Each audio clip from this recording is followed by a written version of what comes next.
Modi is smart. Modi is playing his cards, and he's reminding the US that he has a choice.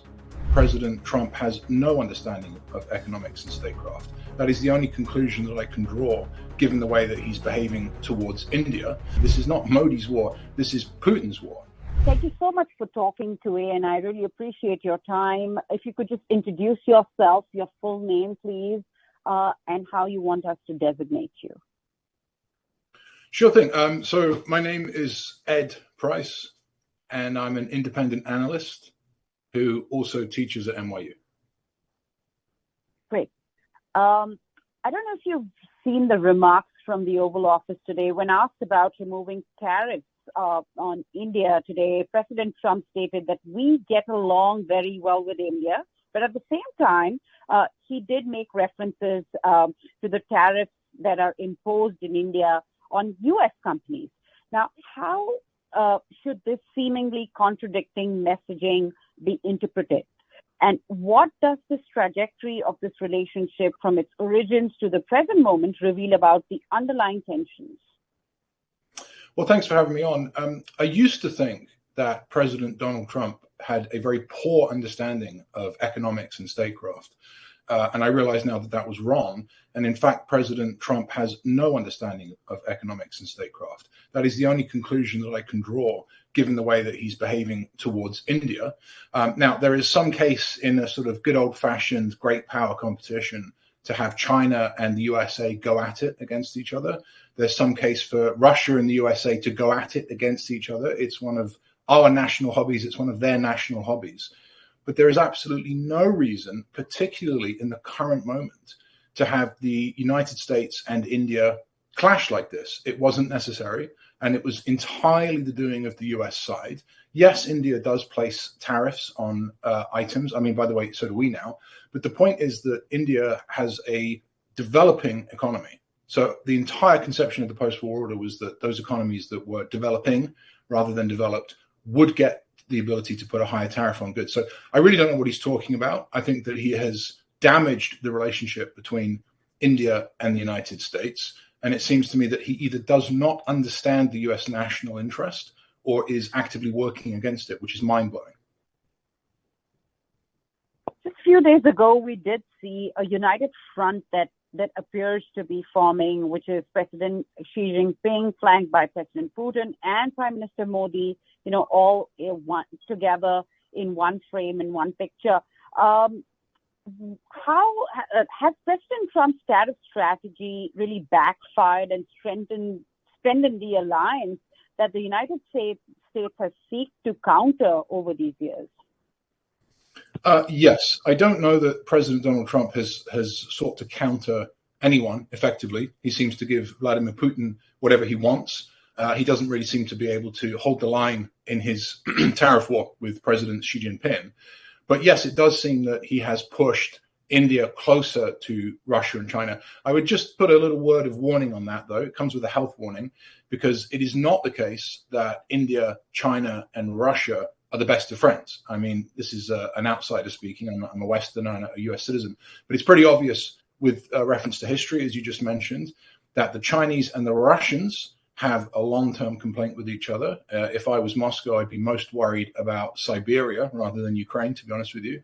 And of course, the Chinese and the Indians have very deep civilizational differences and a border dispute right up until the present day. So yes, President Trump has pushed Modi closer to Putin and Xi, but I wouldn't look at that visual that we saw, that compelling visual, and think that it is necessarily the case that those three men will now always work together. Modi is smart. Modi is playing his cards, and he's reminding the US that he has a choice. Now, some serious allegations coming in from Jake Sullivan, who has accused Trump of sacrificing India relations to advancing family business interests in Pakistan. To what extent might personal financial considerations be influencing the broader foreign policy decisions by the Trump administration, particularly keeping Pakistan in mind? Well, Jake Sullivan is a partisan political actor, so I won't remark on his views. I'm an independent analyst. But it does seem that the president of the United States has active financial interests. And this is a departure with what's always traditionally been the case, right? Which is that presidents are not supposed to have active financial interests. And I'm afraid to say we'll never know. I mean, it's almost impossible to get to the bottom of what exactly those interests are. We just know that they exist.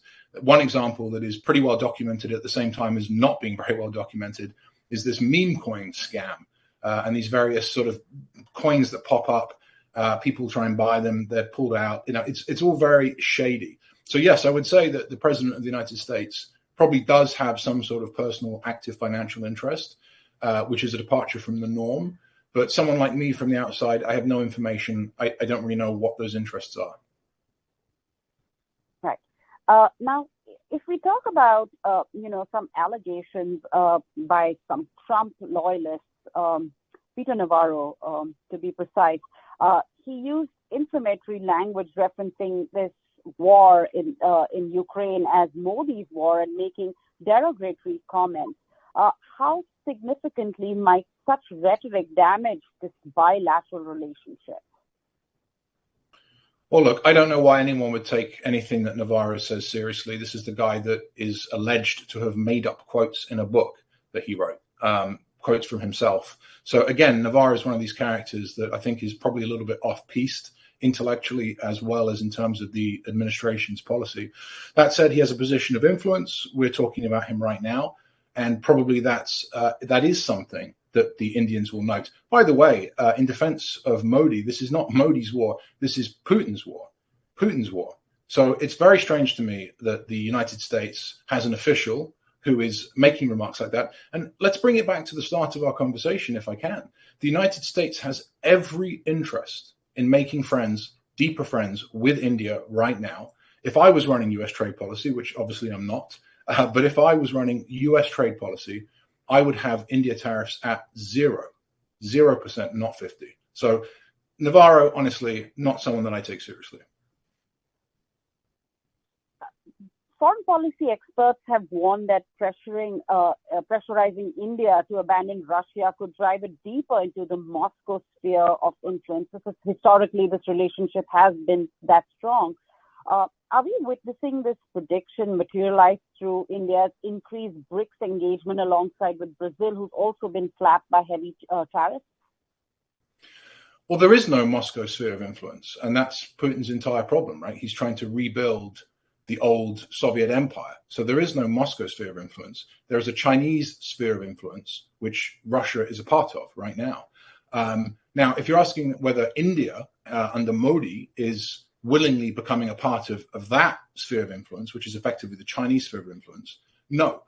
Let's just go back and remember our Indian history to some degree. India is an independently minded sovereign with its own civilization. It makes its own choices. It, of course, basically led the non-aligned movement during the Cold War. So there's no way that India is going to permanently put its feet one side or other of a line, and especially not when it looks at what's happened to Russia, which is essentially a form of economic conquest by China. So my personal interpretation is that Modi's being pretty smart. He is reminding the Americans, he's reminding people like me that he has options, but he's not fully embraced China and Russia and is not attending the military parade, for example.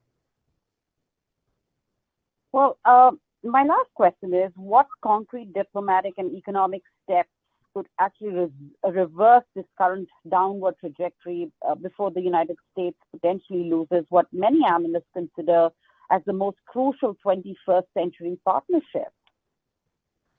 I consider it the most crucial 21st century partnership. The partnership between India and the United States will effectively decide what happens between China and Russia. I've put this a different way before, which is to say that India has the deciding vote in the 21st century. If India chooses the US versus China, or if India sits out of any US-China competition, it will effectively decide the outcome. So India is a super, super important player in the 21st century. It's only going to get more powerful. And like I say, I can't for the life of me understand why the president of the United States, in a confrontation with China, in a war, if you think about it, with Russia, would deign to put 50% tariffs on India. So I think the number one thing that we could do of two is remove that 50% tariff and get it down to something far more reasonable. I suggest 0%. And the second thing we can do is apologize.